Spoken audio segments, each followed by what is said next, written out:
અને હવે બુલેટિનમાં વાત કરીશું સ્વામિનારાયણ સંપ્રદાયના એક સંતે જલારામ બાપાને પણ ન છોડ્યા.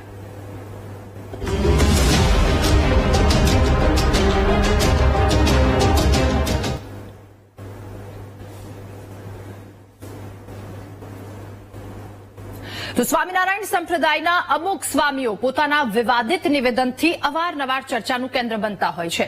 વધુ એકવાર આ પ્રકારે બન્યું છે. સ્વામીએ બફાટ કરતા રાજ્યભરમાં ચર્ચા જાગી. સુરતના જ્ઞાન પ્રકાશ સ્વામીએ વીરપુરના સંત એવા જલારામ બાપાને લઈને નિવેદન કર્યું છે. તેમણે કહ્યું, વીરપુરમાં ચાલતું અન્ન ક્ષેત્ર ગુણાતીત સ્વામીના આશીર્વાદથી ચાલતું હોવાનું કહ્યું. એટલું જ નહીં, જલારામ બાપાએ ગુણાતીત નંદ સ્વામીની સેવા કરી હોવાનો પણ તેમના દ્વારા દાવો કરવામાં આવ્યો છે. નિવેદન સામે આવ્યું અને નિવેદન સામે આવ્યા બાદ વિવાદ વકરતા ભીનું સંકેલી લેવાના પ્રયાસ પણ કરવામાં આવ્યા. આ અર્થે સ્વામીએ માફી માંગતો એક વિડીયો પણ જાહેર કર્યો છે.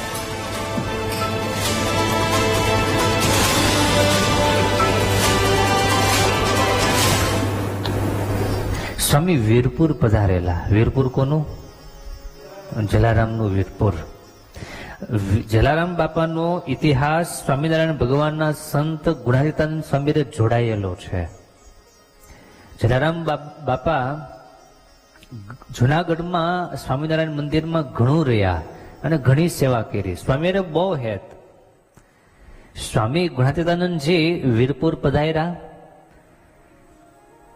જલારામ ભગતે સમાચાર સાંભળ્યા કે સ્વામી આવ્યા છે, એટલે ખાસ સ્વામીને લેવાને માટે બોલાવવા માટે આવ્યા અને સ્વામી ત્યાં પધાર્યાની જગ્યામાં બેસાડ્યા. સ્વામી બહુ રાજી થયા.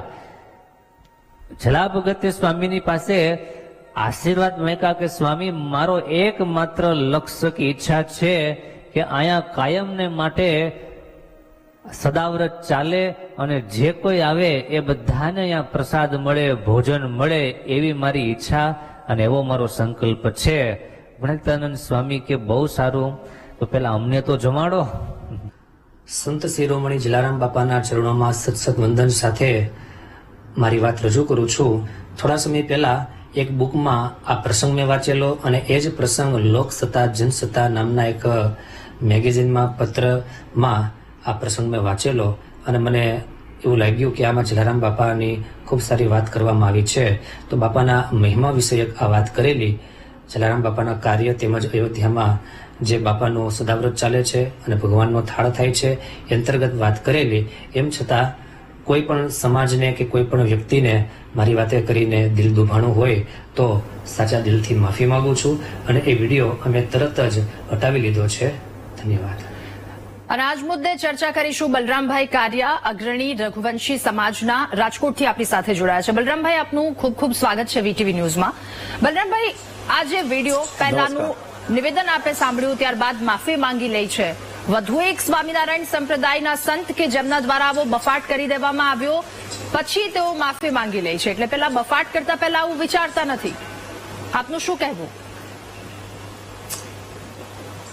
બાબા, કેવા જેવું તો કઈ છે નહીં બેન. પેલા બફાટ કરવો અને પછી માફી માંગવી, એવી આ લોકોને હવે કુટેવ પડી ગઈ છે. પેલા રીઢા અપરાધી જેવું છે. એક ગુનો કરે, વળી પાછા છૂટે એટલે બીજો ગુનો કરે.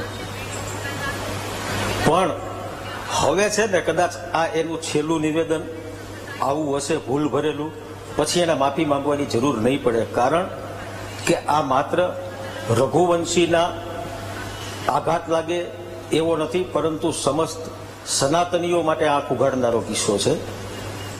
એક પછી એક ભગવાન, દેવી દેવતાઓને આ લોકો સમયાંતરે શિકાર કરે છે.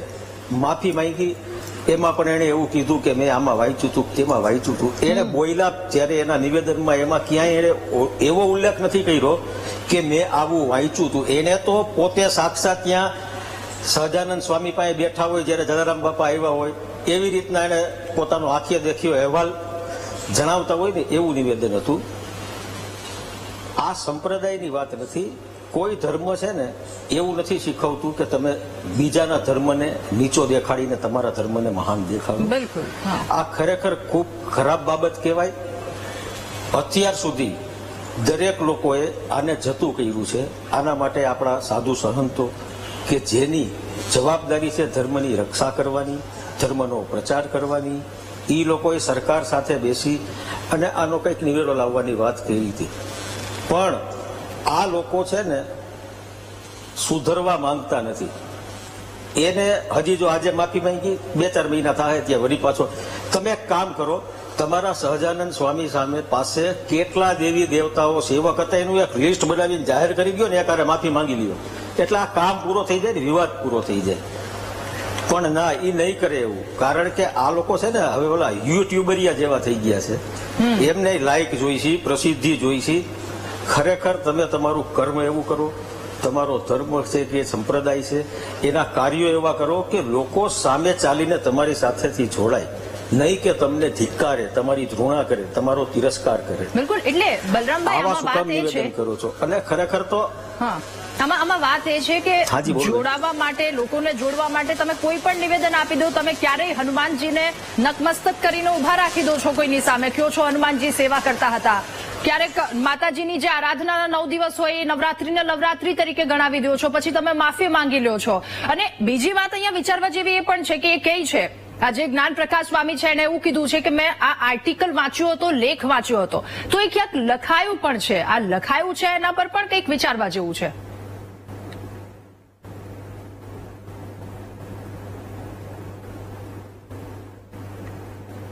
તો ઇતિહાસમાં ક્યાંક તો બોલાણું હોય ને. આજ દિવસ સુધી કોઈને ખબર નથી. જલારામ બાપાનો તો જન્મ જ સેવા માટે થયો, એને તો જીવન જ સમર્પિત સેવા માટે કર્યું હતું. સહજાનંદ સ્વામી નહીં, ગમે એ આવે એમને તો સેવા જ કરી છે હંમેશા. પણ એ જૂનાગઢ ગયા આશ્રમમાં રહીને સેવા કરી છે કે તમારા ઇતિહાસમાં તમે શું કામ હાથે કરીને તમે આ ભૂલ ઉભા કરો છો? તમે સમસ્ત સનાતની ધર્મને નષ્ટ કરવાનું બિરુદ લીધું હોય ને, આ એવી વાત આવે છે. પણ હવે સરકારે આની માટે ગંભીરતાથી વિચારવું જોઈએ. આવાને શું કામ તમે ભગવા ચેરાવો છો? આનો એક રેસ્કોટ નક્કી કરી નાખો અલગ આવા નિવેદનિયાઓને, એટલે ઓળખાય છે કે આ તો બપાટ કરવાની કેવું આવે છે. પણ આ વખતે રાજકોટમાં તો ગોવિંદસિંહ સમાજના આગેવાનોએ ફરિયાદ કરવાનું નક્કી કર્યું છે. કારણ કે હવે આનું એક દૂધનું દૂધ અને પાણીનું પાણી કરવું જરૂરી છે. બલરામભાઈ, તમને એ પણ પૂછવું છે, હા, એ પણ પૂછવું છે કે માફી માંગવાની જયારે વાત કરવામાં આવી સમાજના અગ્રણીઓ દ્વારા, એ પણ કહેવામાં આવ્યું છે કે આવીને માફી માંગો. આ સ્વામી એવું કહે છે કે હજુ વિચારીશું, મીટિંગ કરીશું અને ત્યારબાદ નિર્ણય લઈશું. તો આ સ્વામીએ નિવેદન આપતા પહેલા મીટિંગ કરી હતી? વાત જ એવી છે ને. આ તો કેવું તો બંધારણ, જો માફી માંગવાથી દરેક સમસ્યાનો હલ થતો હોત ને તો આપણું આ બંધારણ બન્યું ન હોત, આપણામાં આઈપીસી અને સીઆરપીસી ન હોત, એમાં સુધારા કરીને ભારતીય ન્યાય સંહિતાનો નવો કાયદો નો ઘડવો પડ્યો હોત. પણ આ લોકોને ભૂલ કરવી જ છે. તમે જોવો આ એકનું કેટલી ભૂલ આવે છે, કેટલી ભૂલ. અને તમે જ બધું કરો છો તો તમારામાં જ દુરાચાર બહાર આવે છે, તમારા સૃષ્ટિ વિરુદ્ધના કૃત્યો બહાર આવે છે, સેક્સ કાંડ તમારા બહાર આવે છે. કેમ ભાઈ બીજાના ક્યાંય આવું નથી થતું? તો એના કરતા તમારું છે એનું તમે હાચવીને બેસો, બીજાને ન લડો. આ સનાતન ધર્મને ખરેખર નષ્ટ કરવા માટે, પોતે સર્વોપરી કરવા માટે કરે છે એવું લોકો બહુ સારી રીતે સમજી ગયા છે. પણ વારંવાર ભૂલ કરે ને એટલે માફ ન કરાય. ભૂલ એકવાર થાય, બીજી વાર થાય એટલે ભૂલ ન કહેવાય. એટલે હવે કાનૂની રાહે આની સામે કાર્યવાહી કરવી પડશે. સમાજમાંથી તો એવી પણ વાત આવે છે કે ગામે ગામ ફરિયાદ કરવાની તૈયારી થઈ ગઈ છે. ફરિયાદ નહીં લે તો કોર્ટમાં જશું. પણ હવે આવા બકવાસ કરનારાના મોઢે ડૂચા દેવા છે એ હવે સનાતનીઓએ નક્કી કરી લીધું છે. બિલકુલ. બલરામભાઈ, માંગશો અને સાથે એ પણ પૂછવું છે કે કોઈ અગ્રણી અથવા તો એ જે સ્વામીના ટચમાં કોઈ વ્યક્તિ હોય એમની સાથે વાત થઈ, તેઓ શું કહી રહ્યા છે?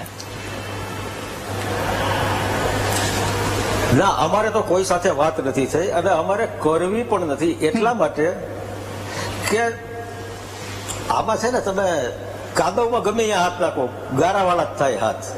એ લોકો બચાવ જ કરવાના છે. એ એમ થોડા કહેશે અરે આવી રીતના માફી માંગી લઈને તમે જતું કરી દો 4 દી પછી પાછું. તો હું તમારે આ વાત છે ને વર્ગ વિગ્રહ ઉભો કરવાનું ષડયંત્ર છે.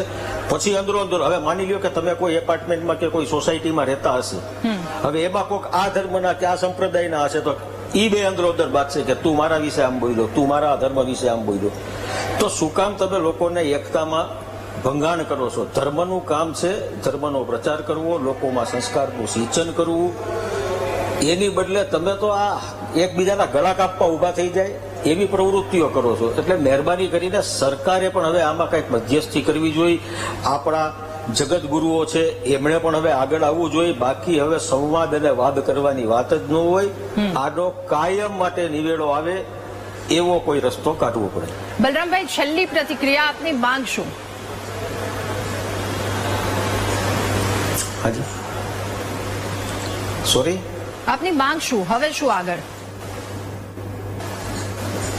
આમાં મારી માંગથી કાંઈ નથી ચાલતી. આખું જગત માંગે છે કે હવે આ છે ને આવા તમે છે ને ભાષણો બંધ કરી દો, આવા નિવેદનો બંધ કરી દો, માફીમાં. તમે તમારા સંપ્રદાયનું કામ કરો ને ભાઈ, બીજામાં હું કામ દખલગીરી કરો છો? તમારામાં કોઈ આવ્યું દખલગીરી કરવા?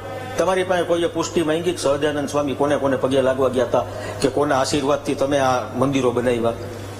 શું કામ ભાઈ? તમે બનાવો, આનથી ભવ્ય મંદિરો બનાવો, આનથી સારી સેવાઓ કરો, પણ બીજાને શું કામ નડો છો? આના કોઈ દિવસ પછી પરિણામો સારા નથી હોતા. જી.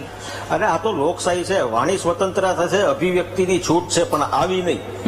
પછી બેફામ બોલે તો એના માટે કાયદા પણ છે, અને હવે એ કાયદાનો એને પરચો આપવો જ પડે, અને પરચો મળશે. જી બિલકુલ. બલરામભાઈ, આપનો ખૂબ ખૂબ આભાર વીટીવી ન્યૂઝમાં અમારી સાથે જોડાવા બદલ. તો જલારામ બાપા સ્વામિનારાયણ મંદિરમાં રહ્યા જ્ઞાન પ્રકાશ સ્વામી કે જેમના દ્વારા વાત કરવામાં આવી, ત્યારબાદ તેમનો માફી માંગતો વિડીયો પણ સામે આવ્યો.